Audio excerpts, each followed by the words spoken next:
சேது பயங்கரமா டென்ஷன் ஆயி, அவ என்னென்ன பேசிக்கிட்டு இருக்கா பாருங்கப்பா. நம்ம அவள கொடுமைப்படுத்துறோமா அப்படிங்கிற மாரி பேசுறா. பெண்களுக்கு உரிமை குடுக்கல அப்படின்னு பேசுறா.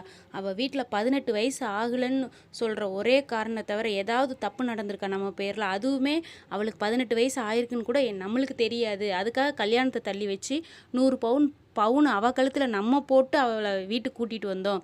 அவ டாக்டர் ஆகுறதுக்கு உங்ககிட்ட பர்மிஷன் கேட்டு அவள சீட்டு வாங்கி குடுத்து படிக்க வைக்க ஆரம்பிச்சு விட்டதே நான் தான்.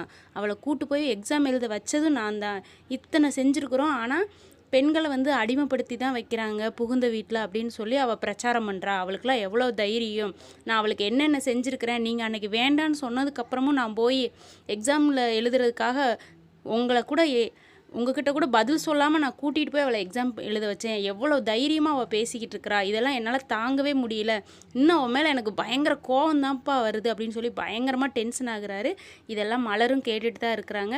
இதை பற்றி நீங்கள் என்ன நினைக்கிறீங்கன்னு கமெண்டில் சொல்லுங்கள். பிடிச்சிருந்தா ஒரு லைக் கொடுங்க. நம்ம சேனலை சப்ஸ்கிரைப் பண்ண அனைவருக்குமே மிக்க நன்றிங்க.